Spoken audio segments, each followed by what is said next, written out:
Ok, bonsoir à toutes et à tous et merci de votre fidélité à ce nouveau numéro de votre magazine Face à Face, co-présenté par Jean-Claude Kousikessa et moi. Et pour cette soirée, Jean-Claude, devant nous, M. Jean-Marie Kassamba, président de l'UNPC Ville de Kinshasa. L'actualité est abondante. On aura un client important aujourd'hui, autant que notre public qui nous suit, parce que la presse congolaise est au centre d'un grand intérêt. Ça a commencé à Manda. Aujourd'hui, on parle des échanges importants par de la nation.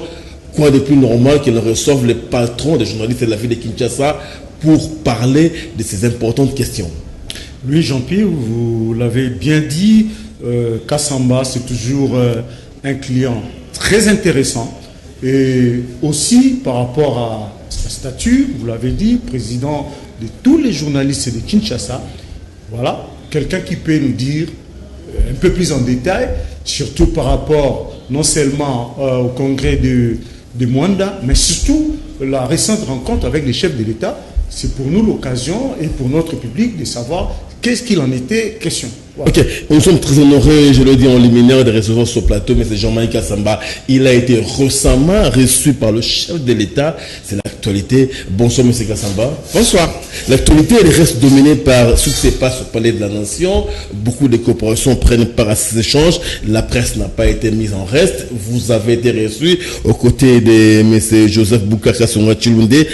Aujourd'hui, une telle rencontre, de tels échanges avec le numéro 1 de tous les Congolais représente quoi pour vous d'abord Kassamba et pour la presse de Kinshasa, pourquoi ne pas dire celle du Congo? C'est une très bonne chose que le président de la République fasse appel aux forces vives que nous sommes et surtout aux leaders d'opinion du pays, à la fois pour nous informer de quoi il s'agit, mais surtout pour nous demander qu'est-ce qu'on peut faire pour faire avancer ces initiatives qui vont dans le sens de consolider la paix, de consolider la concorde nationale, comme il a dit lui-même, permettre que notre pays avance avec tout le monde. C'est pour ça qu'il consulte l'ensemble de leaders d'opinion à travers les représentants ici à Kinshasa, mais bien évidemment, ça concerne aussi les masses, et ces masses doivent être informées par la presse que nous sommes. Et donc, nous avons été conviés effectivement à ces consultations. Le président nous a reçus une forte délégation de 9 membres, dont le président national, moi-même, Chivi Chiwadi, Kibami Shintoa et les autres qui représentaient certaines organisations, notamment l'audiovisuel, mais aussi GED et puis la Ligue des femmes. Journalistes et des médias également. Okay. Parce que en termes singuliers, s'il faut prendre la presse de manière singulière, quelles sont les perspectives d'une telle rencontre? Ça peut augurer quoi? On peut dire que demain la presse aura voix au chapitre, la presse aura les facilités de faire son travail parce qu'on a toujours déploré les moyens qui ne sont pas adéquats, les conditions de travail qui ne sont pas appropriées. Mais quand on sort d'une telle rencontre avec le chef de l'État, on connaît, vous et nous connaissons que l'aide à la presse a toujours été un problème récurrent qui n'a jamais été résolu. Est-ce ne fût-ce que pour ça, on peut avoir des bonnes perspectives? Bon, d'abord, il faut comprendre qu'il ne s'agit pas ici d'une rencontre pour parler des problèmes de la presse. Okay. D'ailleurs, nous avons fait un mémo dans ce sens lorsque nous l'avons lu à l'intention du président, et lui-même il a dit qu'il est question, dans un premier temps, d'apporter notre contribution, notre éclairage sur ces consultations et éventuellement lui proposer les modus operandi pour que les choses avancent. La presse nationale a eu des problèmes, continue à avoir des problèmes. Ces problèmes ne peuvent pas être réglés par l'État seul. Parce qu'il faut comprendre qu'à travers le monde, les médias, ce sont des entreprises. Ça peut être des entreprises publiques qui bénéficient de la redevance, qui bénéficient des soutiens de l'État, qui bénéficient aussi d'une partie de la publicité. Mais les entreprises de presse, c'est d'abord des entreprises qui doivent être des modèles économiques, qui doivent fonctionner dans un marché qui doit être concurrentiel. Et donc, on ne peut pas toujours dire que la presse va mal, c'est parce que c'est la faute à l'État. Non, ce n'est pas la faute à l'État, c'est la faute aux investisseurs. c'est la faute aux managers. Mais dans un environnement économique délétère, incertain, la presse ne peut être que la victime de ces climats-là. Mais il n'y a pas que la presse qui vit dans cet environnement. Aujourd'hui, avec la pandémie de la Covid, vous avez vu que la presse subit la même chose que les médecins, que les infirmiers, que le cordonnier, que les vendeurs. Non, la presse ne peut pas faire exception, dire parce que c'est la presse, donc au Congo, il faut que l'État apporte, on va dire, un concours singulier. C'est ce qu'il faut enlever tout de suite de la tête de tous ceux qui œuvrent dans ce secteur, qui pleurnichent à longueur de journée. Le plus important pour nous, et c'est ça notre leitmotiv, qui encadrons les journalistes, c'est de dire il faut entrer dans ce métier avec un modèle économique, avec des vrais investissements, avec une vraie démarche de manager, de sorte que votre entreprise génère ce moyen de subsistance et évolue dans les marchés, naturellement. Il faut tout simplement réglementer les marchés, de sorte que, par exemple, la publicité bénéficie à ceux qui proposent une offre intéressante. Oui, mais M. Kassamba, c'est très bien. Tout ce qui concerne l'écosystème médiatique oui, n'était pas la première motivation de votre rencontre avec le chef de l'État. Il faut rappeler que la démarche du chef de l'État est d'abord éminemment politique, parce que ces consultations sont les conséquences d'une crise politique entre les deux familles politiques qui composent la coalition au pouvoir. Alors, revenons sur les fondamentaux de cette crise-là. Quand le chef de l'État disait dans son discours du 23 octobre qu'il va passer par une consultation en vue de la refondation de l'action gouvernementale, en vous recevant, vous de la presse, qu'est-ce que la presse peut apporter ou peut lui donner comme orientation? Est-ce qu'il était en train d'attendre de vous quelque chose ou bien il avait plutôt des choses à vous dire pour que vous puissiez réagir? Les appliquer. Voilà. Les deux, mon général. La première, d'abord, c'est que lui-même nous a fait une bonne introduction en précisant qu'est-ce qui l'a motivé pour faire ces consultations. En rappelant qu'il est en coalition avec le FCC et que cette coalition rencontre des difficultés et qu'avant de prendre une décision unilatérale, il aimerait bien recueillir le point de vue de ses concitoyens et ça va lui permettre de prendre une décision qui sera soumise aussi à ses compatriotes, ou autrement dit, au pays. Et nous, presse, c'est nous qui faisons l'opinion. Donc ne pas nous rencontrer, ça serait tragique, parce que l'opinion peut aller dans un sens contraire. Donc le président a bien fait de nous consulter. Maintenant, est-ce que c'est notre rôle de dire au président, vous devez, par exemple, le discours de l'Assemblée nationale, vous devez, par exemple, demander la révocation du Premier ministre, quand on sait que notre pays vit... Vous avez abordé naturellement, j'imagine, toutes ces questions. Bien évidemment, bien évidemment. Notre pays vit sous la Constitution. Notre pays vit avec des institutions. Et donc, quel que soit l'individu, président de la République, Premier ministre, président de chambre, etc., lorsqu'ils se comportent, ils doivent se comporter en concordance avec la Constitution. Nous sommes, en quelque sorte, des observateurs avertis du comportement des acteurs. Et nous avons la latitude de rappeler aux uns aux autres qu'il faille respecter les règles, mais aussi qu'il faut respecter surtout le texte majeur qui est la Constitution. Parce que cette Constitution protège tout le monde, en commençant par la presse que nous sommes. Donc les journalistes ne peuvent pas être de vente en guerre dans les violations éventuelles d'une Constitution. Il faut tout simplement expliquer à l'opinion que c'est très important de se parler, se consulter, dialoguer, etc. Mais que tout pays, n'importe quel pays, doit fonctionner sur base des règles, et les règles sont applicables à tout le monde. Oui, parce que dans une certaine mesure, et dans la bonne mesure d'ailleurs, la presse est toujours considérée comme une église au milieu du village. Elle doit l'être, absolument. Elle doit l'être parce que notre papier que nous avons fait était tout simplement des rappeler au président de la République. Quelles sont les recommandations éventuellement, si vous pouvez les recommandations que vous avez formulées à l'endroit du chef de l'État? Mais d'abord que la presse ait les moyens de la politique qui doit être menée. Le président nous avait promis l'année passée le soutien, n'est-ce pas, à la presse. Le président est disponible, il a encore répété que nous sommes prêts, le gouvernement donc, à faciliter que les médias congolais soient crédibles. Il a donné quelques idées, notamment sur le financement, etc. Mais c'était pas les lieux. Là, on était venu pour parler concertation, on était venu pour parler la vie de notre nation. Et donc, il était question de voir de quelle manière orienter l'opinion, de quelle manière rendre beaucoup plus efficaces ces consultations, mais en même temps, que nous jouions notre rôle, seulement notre rôle, de faiseur d'opinion, d'encadreur Est-ce qu'à un moment vous vous êtes senti responsable de cette crise ou l'une des causes dans votre... Est-ce qu'il y a la crise seulement? Est-ce qu'il y a la crise? Mais sinon, il n'y aurait pas eu de consultation. Écoutez, on peut, du point de vue de ce qu'on veut faire, identifier pas ou pas la crise. Si c'est la dissolution d'assemblée qui est visée, il y a des conditions pour lesquelles ou dans quelles circonstances on peut dissoudre une assemblée. Si c'est le gouvernement qui n'est pas opérationnel, eh bien, les décoalisés peuvent se mettre ensemble, comme a dit Olégan Koï, pour voir de quelle manière harmoniser.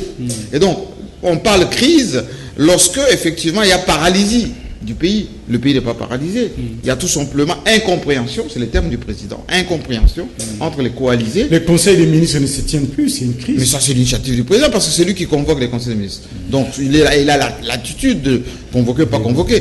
Joseph Kabila, à son temps, il ne tenait pas les conseils des ministres toutes les semaines. Ok, mais est-ce que ça pour rebondir sur le sujet de Jean-Claude Kassamba, je prends d'abord ma troisième question. Vous étiez en face du chef de l'État, M. Kassamba, de façon très personnelle. Oui. Vous vous sentiez être en face de quel genre de personne? C'est notre président de la République qui assure, on va dire, le bon fonctionnement de notre pays, qui assure naturellement le bon fonctionnement des institutions, mais qui doit être au-dessus de la mêlée. Effectivement, j'ai trouvé le président très serein, très calme, très clair dans ce qui nous a brossé comme tableau, et il était à l'écoute, il prenait note, et il nous a donné la parole, chacun s'est exprimé, et à la fin d'ailleurs, on a même, à titre personnel, échangé avec beaucoup d'amitié. Oui. Alors, quelle image a-t-il de la presse de son pays, s'il l'a dit, si ce n'est pas un secret pour notre public? Non, mais quelle image a-t-il de la presse du Congo, le chef de l'État? Mais le président, il est conscient de l'état de la presse. Lui-même, il est sur le plan de la moralité, est-ce qu'il a affaire à une presse responsable, professionnelle, qui est morale? Ça fait une vingtaine d'années qu'il évolue avec cette presse. Tout à fait.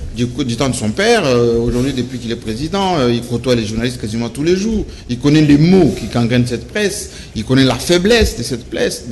Il connaît aussi les performances. C'est une presse qui n'a pas suffisamment de moyens matériels, mais qui arrive à faire des choses importante, significative. Une presse qui est bien encadrée aujourd'hui, ne serait-ce qu'au niveau de la ville de Kinshasa, avec des responsables qui... On va y revenir, Kinshasa. Oui, naturellement. Mais ça, c'est une presse... à vous. On garde le bien pour la fin. Je vous en prie. Mais c'est une presse qui a des attentes, qui a des challenges. Et on ne s'est pas gêné de dire au président que nous attendons de sa part un accompagnement certain. Il y a eu des propositions qui lui étaient faites, que lui a rejetées d'emblée, parce qu'il a dit qu'il ne veut pas que la presse soit sous la coupe du pouvoir. Il faut que la presse reste indépendante, parce qu'une presse qui est sous ordre ne peut pas faire son travail correctement. Ok, président, avant que je ne prenne la parole, j'appelle ça un bémol, appelons-le comme ça, quitte à vous de le reparer s'il le faut. Oui. On reçoit Chilunde, Kassamba, Sylvie Bongo, Kibambéchine, toi, tu vois dire, et après vous, un autre groupe va être reçu en tant que journaliste, chroniqueur d'actualité politique. Je me dis, ces monstres à deux têtes-là ne dérangent pas la corporation. C'est là, il y aura deux langages, il y aura deux cahiers de revendications, il y aura deux, n'est-ce pas un bémol? Non, il ne va pas y avoir de bémol. D'abord, il faut comprendre que ces consultations sont faites d'une manière spontanée, d'une manière inclusive, mais ça permet aussi au président d'élargir un tout petit peu son champ d'action, des visions. S'il peut y avoir un supplément d'informations par un sous-groupe qui vient apporter des éléments auprès du président, tant mieux. Mais le plus important, moi, c'est de dire le protocole d'État, les comités organisateurs doivent veiller à ce qu'il n'y ait pas doublon, doivent veiller à ce qu'il n'y ait pas substitution. Nous avons certes présenté de manière macro la situation auprès du président. Presse, oui. Maintenant, s'il fallait avoir un détail, par exemple pour le journaliste chroniqueur de politique, le journaliste le chroniqueur culturel, etc., ça, c'est du ressort de l'organisation. Nous, en tant que responsables des médias, nous avons déjà transmis au président de la République notre cahier des charges, nous avons échangé avec lui, et si certains complètent cela, why not? Il n'y a pas de mal à ça. Donc on peut dire que cette rencontre avec le chef de l'État laisse de bonnes promesses. De mon point de vue, je pense que nous avons été plus clairs. Nous sommes venus écouter le président, nous lui avons dit que nous sommes disponibles pour accompagner une opération qui va orienter les consensus, qui va permettre que les choses aillent plutôt dans le sens de la stabilité, de la sérénité, mais il n'appartient pas à nous de dire au président, maintenant vous avez tous les atouts pour dissoudre l'Assemblée nationale, pour révoquer le Premier ministre, parce que ce n'est pas de notre droit, ce n'est pas de notre ressort. Le pouvoir est régi par des institutions et des textes, et nous sommes légalistes, nous restons à notre niveau de la presse. Monsieur Kassamba, est-ce qu'en aucun moment vous n'avez senti, vous n'êtes pas rendu compte que le président a un peu joué à l'opportuniste? Parce que pourquoi rencontrer la presse maintenant seulement? Pourquoi cette rencontre n'aurait pas été initiée à n'importe quel moment ou à un autre moment que celui-ci? N'est-ce pas que le président joue un peu à l'opportuniste dans la traînée? Mais la politique, la politique, c'est de l'opportunisme. On ne peut pas faire la politique sans opportunité. Un politique ne joue que sur les opportunités. Un politique essaye de capitaliser les circonstances en sa faveur. Peut-être en cherchant à manipuler aussi. Mais est-ce que nous sommes manipulables? C'est la grande question. Non, je ne pense pas. On est des grands garçons et qui savons ce que nous faisons, c'est que nous sommes. Le plus important, les côtés mauvais étaient que si le président ne le consultait pas. Comme il nous a consulté, c'était une bonne chose. Ça veut dire qu'on compte dans notre société. Et c'est là, si vous permettez, l'importance de l'UNPC aujourd'hui.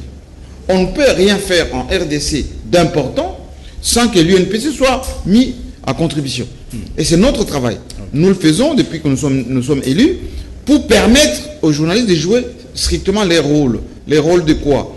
Des gens qui collectent, traitent l'information, divisent l'information, mais qui jouent un rôle aussi d'orientation et d'encadrement des masses. Vous allez dans n'importe quel pays, la société civile se tourne vers les médias pour savoir quelle est la direction que prend leur nation. Et nous, chez nous, effectivement, notre combat, c'était que l'UNPC soit respecté, et c'est le cas aujourd'hui. Et nous allons continuer à faire ce travail, de plaidoyer d'abord, mais ensuite d'encadrement et de formation des journalistes. Pour qu'ils ne soient pas des sous-fifres à qui on fait faire n'importe quoi, on les envoie dans n'importe quelle direction.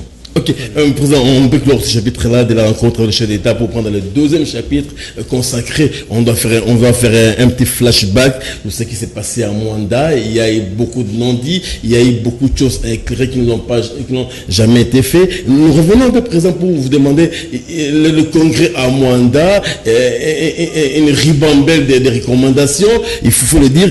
Mais aujourd'hui, après Mwanda, on peut dire qu'il y a espoir que la presse du Congo soit refondée. Aujourd'hui, on peut tenter de rêver. Il y a de la sérénité maintenant. Il n'y a plus... Marqué par la sérénité passée, il y a un courrier de doublon, Tabasseng et autres, on va reparler. Mais moi, je pense sur la refondation de la corporation. Est-ce possible qu'elle soit aujourd'hui, après Mwanda? Écoutez, je vous dis tout simplement qu'il y a de la sérénité. Pourquoi? Parce que il s'est développé dans le milieu de la presse à Kinshasa une espèce d'incompréhension qui polluait l'ambiance inutilement. L'UNPC, les comités directeurs national a été mis en place en 2014 à la suite d'un congrès. Et il aurait fallu attendre le nouveau congrès pour mettre un nouveau comité directeur en place. Entre-temps, certains de nos amis, pour X raisons, sur lesquelles je ne peux pas revenir aujourd'hui, ont préféré ne pas regarder les textes, le règlement d'ordre intérieur, la manière de vivre ensemble, pour s'embarquer parfois dans des querelles qui n'avaient pas raison d'être. Comment voulez-vous qu'on puisse reprocher à Kasonga Chilunde d'avoir détourné de l'argent, notamment des Matata Tampogno, lorsqu'on sait que les 100 000 $ mis à la disposition en 2014 ont été complètement consommés durant ces congrès de Caritas? Ça polluait complètement les mandats. On l'a traîné en justice inutilement. Et il y a eu parfois des accusations qui ont abouti à des non-lieux par rapport à Kassouma Tshilundé, et ça n'a pas été productif et bénéfique pour nous, journalistes. Maintenant que nous sommes allés à Mwanda, un congrès qui s'est déroulé dans des conditions on ne peut plus normales, la quasi-totalité des présidents sectionnaires, dont moi-même, ont été à Mwanda. Le ministre des tutelles était à Mwanda. La distinguée première dame était à Mwanda. Là encore une affaire de 100 000 $. Bien évidemment, malheureusement encore 100 000 $. Et là, les amis ont piqué une colère vive. Pourquoi encore 100 000 $ entre les mains de Tshilundé? Chez Matata, c'est Tshilundé. Chez la première dame, c'est chez Tshilundé. Ça pose problème. Mais il est le président. Le texte le reconnaît, c'est le droit de le représenter. Pour ça clique. Non, s'il vous plaît. Lorsqu'on se donne des textes et des institutions, il faut qu'on laisse aux personnes qui sont représentatives de nous diriger. En 2014, moi j'ai un peu milité pour que Matata Mponyo nous mette un peu ce moyen à disposition avec notre président national à l'époque, Tshilundé, qui n'était pas d'ailleurs Tshilundé encore élu, parce qu'il a été élu qu'après, mais il était au niveau de l'équipe de l'UNPC. Ces moyens ont été utilisés presque, à quelques jours de la fin du congrès, il n'y avait plus rien. C'est le moment de dire qu'on ne vient pas à l'UNPC pour gagner de l'argent. À l'UNPC, il n'y a pas de salaire. L'UNPC n'a pas d'activité. S'il y a quelques petits moyens qui peuvent entrer, des dons, des facilités, etc., ça permet ne serait-ce que le fonctionnement des gens qui sont là-bas, qui ne sont pas pédagogues, qui sont des bénévoles. C'est une ONG, c'est une association qui ne fonctionne qu'avec la bonne volonté des uns et des autres. Les gens qui viennent à l'UNPC, qui pensent qu'ils peuvent y trouver de l'argent, ils se trompent. La distinguée première dame a mis à notre disposition ces 100 000 $. Mais 100 000 $ pour des gens qui sont venus de partout, transportés jusqu'à Mwanda avec des bus, la restauration, etc., c'est rien du tout. Ça s'est terminé d'ailleurs avant que le congrès se termine. Et la distinguée première dame était pas obligée, mais s'est sentie dans une situation de trouver un supplément, un petit 500 $, si vous voulez bien, pour que les journalistes qui sont venus là-bas, les congressistes, puissent s'acheter des petits cadeaux, etc., avec un pagne, avant de revenir à Kinshasa. Tout ceci pour vous dire quoi? Il faut qu'on arrête dans notre pays de culpabiliser les gens sur de l'argent lorsque cet argent n'existe pas. Moi, à titre personnel, j'ai dirigé la commission communication de la francophonie. Je n'étais que président de la commission. Mais qu'est-ce qu'on n'a pas raconté? Que j'ai géré des millions de dollars qui étaient destinés aux journalistes, etc. C'est une mauvaise culture de penser que dans ce pays, on ne peut travailler que quand on se distribue l'argent. L'argent n'est pas à distribuer. S'il y a des moyens qui sont mis à disposition, ça doit d'abord faire le travail pour lequel il a été débloqué. Et ensuite, s'il y a les perdièmes, ces perdièmes sont donnés directement aux individus. Et donc, encore une fois, à Mwanda, on a élu le nouveau comité directeur, on a levé l'option de faire une commission au sein de laquelle je me retrouve, de déterminer la cotisation annuelle, le montant de la carte. Toutes les commissions ont été mises en place, installées aujourd'hui. Il ne reste qu'à travailler. Nous sommes dans une phase maintenant, bientôt je vais convoquer l'Assemblée générale de Kinshasa pour qu'on puisse mettre en place un ticket qui va présider aux destinées de l'UNPC Kinshasa pendant les 4 ans à venir. C'est comme ça que les organisations normales fonctionnent. Il faut que les gens évitent d'avoir des émotions, et ces émotions ne nous profitent pas, ne font pas avancer cette organisation. Justement, M. Kassamba, en tant que président de journalistes et de Kinshasa, vous semblez ne pas savoir ce qui se passe exactement. Parce que quand vous dites qu'il y a de la sérénité après Mwanda, moi je vous dis que tel n'est pas le cas. Parce qu'il y a un courant de journalistes qui déjà, avant le congrès de Mwanda, avait manifesté le souhait de voir l'UNPC fonctionner avec son statut légal, normal, en tant qu'ASBEL de journalistes, un syndicat de journalistes, à côté des autres syndicats. Parce qu'au jour d'aujourd'hui, l'UNPC se comporte comme si nous étions encore à l'époque du parti-État, de la pensée unique, une ONG où tous les journalistes sont inféodés et qui a le pouvoir de délivrer la carte de presse, alors que le courant dont je vous fais allusion avait manifesté le souhait de voir la création d'une commission nationale de la carte pour que cette commission-là, peut-être sous la coupe du ministère des médias, de manière à permettre que les journalistes puissent avoir leur carte indépendamment de l'UNPC qui semble aujourd'hui jouer au père fouettard. Laissez-moi vous expliquer comment ça marche. J'ai l'impression qu'il y a beaucoup de méconnaissances dans notre pays en ce qui concerne l'encadrement et le fonctionnement des journalistes. Partout dans le monde, le journaliste est un acteur indépendant.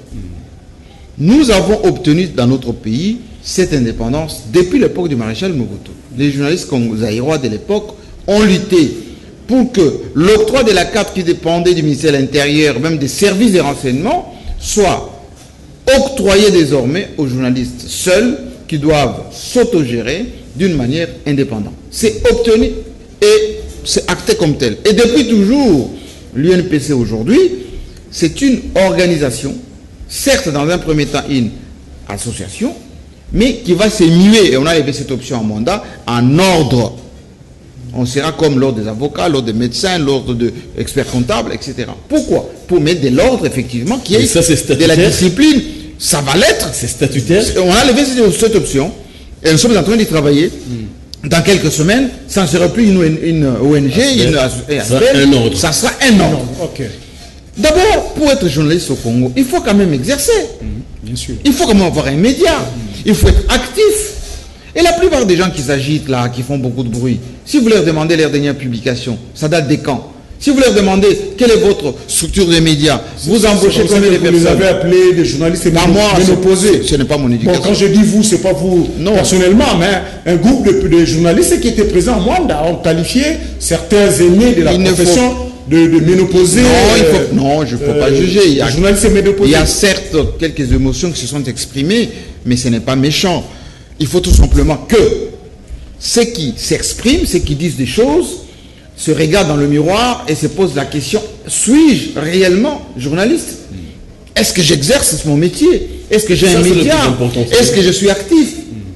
Il faut laisser aux gens qui sont dans le feu de l'action se gérer. Et je vous ai dit que aujourd'hui, nous sommes dans la sérénité. Nous avons le nouveau comité directeur, nous avons levé l'option de déterminer la cotisation, la carte, l'accès à ces métiers sera restreint. La nouvelle commission des disciplines va faire vraiment beaucoup de travail d'observation, des convocations les cas échéants, des sanctions.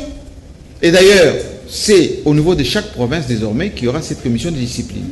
Exemple, au niveau de Kinshasa, nous allons mettre en place une commission de discipline qui est déjà d'ailleurs en train de se former, qui va convoquer le journaliste de Kinshasa, qui va entendre ce qui a été reproché, qui va sanctionner les cas échéants. Et s'il y a un appel, eh bien cet appel sera fait au niveau du comité directeur national. Pourquoi? Parce qu'il y a eu trop d'écart. Les journalistes de Kinshasa commencent parfois à s'insulter d'une manière honteuse, se comportent d'une manière un peu cavalière, sans respecter les textes. Nous avons un métier qui est noble, nous devons le nettoyer. Et on va suffisamment le nettoyer pour qu'on ne tombe plus dans l'apéprisme qu'on a vu depuis un certain temps. Président, je l'ai dit, il n'y a pas sérénité. Et je vais répondre une fois de plus, parce que quand vous dites qu'il y a sérénité, après Mwanda, nous avons appris qu'il y a un autre congrès qui se prépare au mois de décembre prochain par les groupes du président Tabassenge, Kambere et Gustave Kalenga qui annoncent un autre congrès de l'UNPC. Parce que juste aujourd'hui, ils se considèrent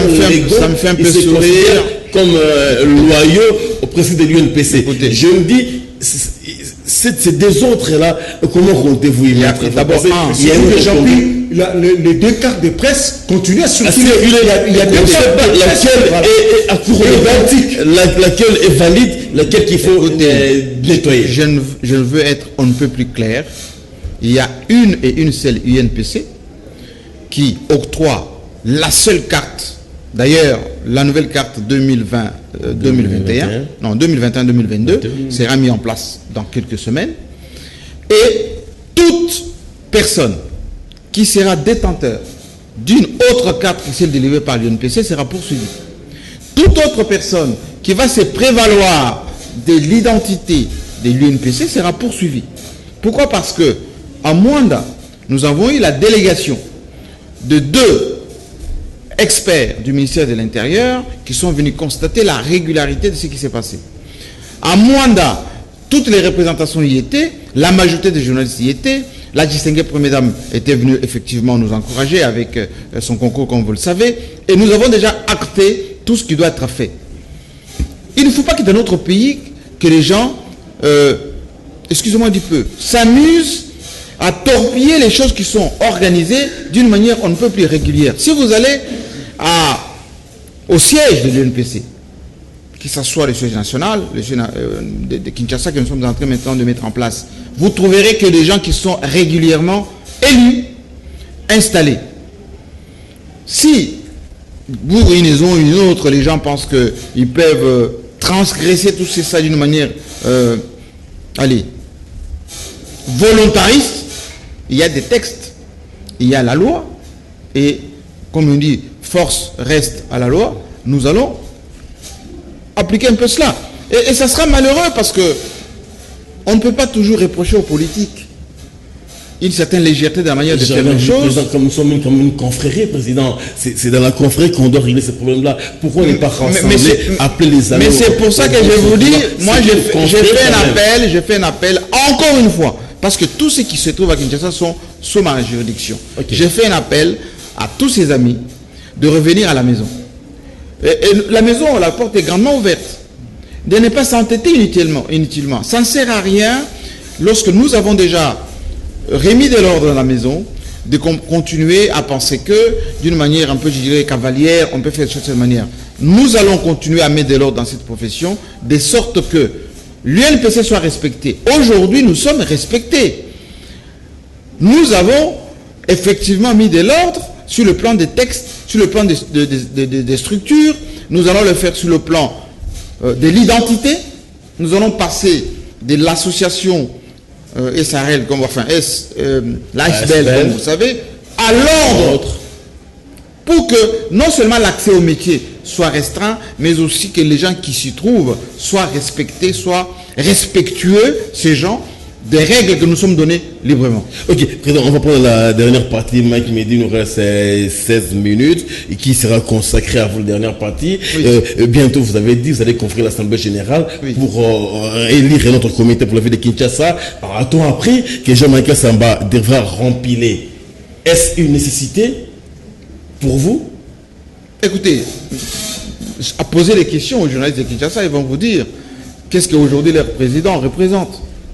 Moi, je suis un homme heureux. Je suis en train de faire le tour des rédactions. J'étais même ici, à Canal Kin. Il n'y a que de besoins.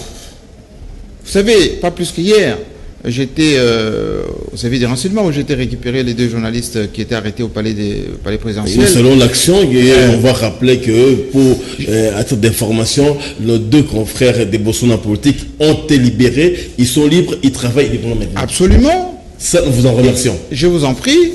Il y a de besoins au niveau de la ville de Kinshasa. Nos textes reconnaissent que vous avez un mandat plus 1 et c'est tout. Nous, au moins, on n'est pas comme les politiques qui transgressent tout ceci, qui tripatouillent et qui font comme en Côte d'Ivoire ou en Guinée-Conakry, etc.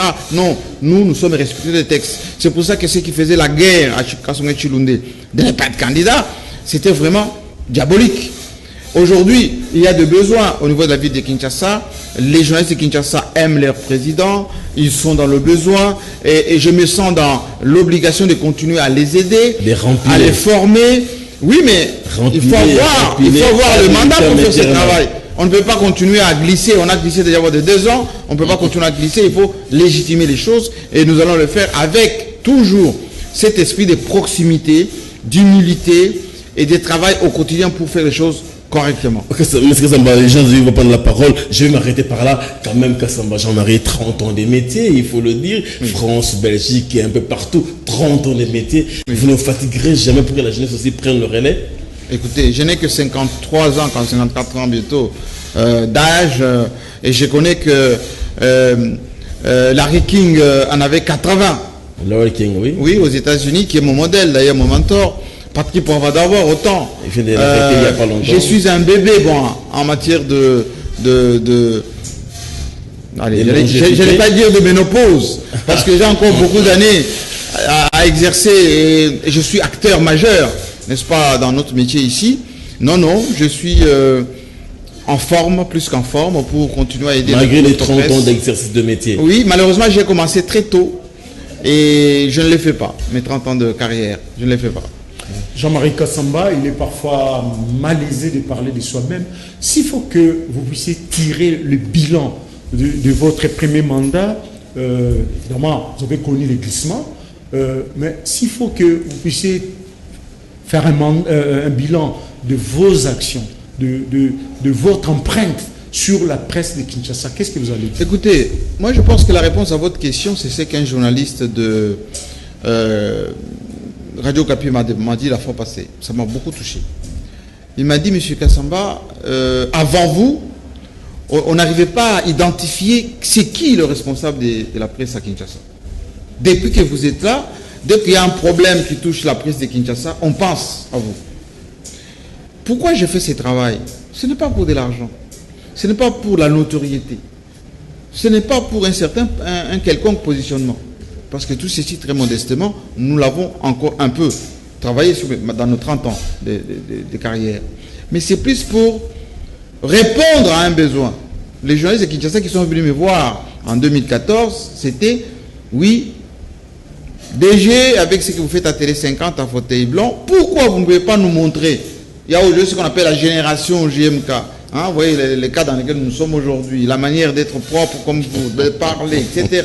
Pourquoi vous ne voulez pas que cela soit institué? Mais j'aurais voulu que ce soit plus que ça. C'est pour ça que je vais demander aux journalistes de Kinshasa encore de m'accorder cette possibilité. Qu'on ait un siège. J'ai mis à titre personnel un peu de moyens pour avoir la garantie locative. J'ai trouvé même l'endroit. Mais le bailleur m'a dit, vous êtes une organisation, je n'ai pas affaire à un individu. Il faut que votre organisation amène ne serait-ce que l'apport. Je suis revenu voir l'association. Je dis, mais où sont les cotisations? Rien. Nous avons mis en place ce qu'on appelle la mutuelle avec le président Chilunde. Nous avons même signé. Je suis revenu voir la profession. Est-ce qu'on ne peut pas avoir ne serait-ce que $10 de cotisation pour que les 30 journalistes que j'ai enterrés pendant ces 4 ans, 30 journalistes. De Kinshasa. Oui, et c'était toujours le président X est mort. Qu'est-ce qu'on fait? J'arrive sur place, pas de cercueil, pas l'endroit où il faut l'enterrer. Sans compter ceux qui tombent malades, sans compter ceux qui ont des problèmes de déplacement, sans compter ceux qui ont des soucis personnels. On ne peut pas mettre sur la tête du simple individu que je suis tous ces problèmes. Moi, je ne suis pas dans une culture de raconter ce que je fais, le bien que je fais, mais c'est aux autres de dire. Et je le sens maintenant depuis ces quelques temps. Les gens disent, voilà, le président est en train de sortir les journalistes des prisons sans vie de la campagne. Non. Et vous devez demander à Mike Mukeba, vous allez demander à Daniel Safou, et Désert, Karine Mokonzi. Ils vont vous dire, notre président, il est spontané. Il est proche de nous. Aujourd'hui, vous laissez dans la situation aujourd'hui, c'est non-assistance à cette presse qui en veut, qui veut être sécurisée. Et qu'est-ce que vous regrettez durant le premier mandat là, oui. C'est une certaine nonchalance dans le respect des textes que nous sommes donnés. Lorsqu'on dit on doit cotiser, il faut cotiser. C'est pour le bien de tous. Lorsqu'on dit il faut protéger la profession contre les témétémés, les moutons noirs, etc. Il faut protéger la profession. Les gens disent oui, M. Jemka, il est snob, il ne veut pas que tout le monde... Je voulais en arriver. Oui, mais non. Vous avez la réputation de snobber les autres journalistes. Non, les petits journalistes, comme vous avez l'habitude de le dire. Je ne snobe pas. Ça sort de la bouche de certains. J'ai une autre idée de la presse. La presse d'excellence. Regardez, vous avez préparé ce plateau. Ceux qui nous suivent à la maison, ils sont fiers, ils sont contents. Mais lorsque les gens, ils n'ont même pas les minimums techniques possibles. Ils vont dans un bar avec un micro, ils commencent à faire une interview qui ne monte pas, qui ne titre pas, rien. Ils balancent ça, surtout sur Internet. Et puis, ils vous croisent. Ah, monsieur Jean-Pi, chers collègues, je trouve ça fort des cafés. C'est pas mon éducation. Je n'ai pas été à l'université, je n'ai pas fait ces 30 ans pour que, excusez-moi du peu, un sous-fifre je ne sais pas moi, ramasser un appareil photo quelque part, m'appelle collègue. Dire ça, ce n'est pas être snob. Parce que n'est pas avocat qui veut, n'est pas expert comptable qui veut. Pourquoi voulez-vous pour que la presse soit un métier où on accède aussi facilement, on fait n'importe quoi, hein, les gens ils n'ont même pas demandé l'interview à un ministre, ils font un papier, il enveloppe, il dépose là-bas avec facture. Et les lendemains, ils commencent à faire du chantage au ministre. Je ne trouve pas ça correct. Et c'est pour ça que je vous ai dit, désormais, un monsieur ou une dame qui se comporte comme ça, nous allons nous porter partie civile. Non seulement on va le chasser de la profession, mais on va le poursuivre s'il continue à endosser l'identité. Je me rappelle de notre dernière émission avec vous, moi et Jean-Pierre avec vous, lorsque vous avez eu en main la charge je crois en 2015, vous nous avez promis que vous allez mettre de l'ordre dans la boutique. Que vous allez nettoyer. Vous allez nettoyer. Vous avez même ciblé une certaine presse Al-Qaïda. Et aujourd'hui, vous êtes sûr que vous avez... Et parmi le regret dont je vous ai parlé, c'est une certaine compréhension. Comme on dit en lingala, mot comprena.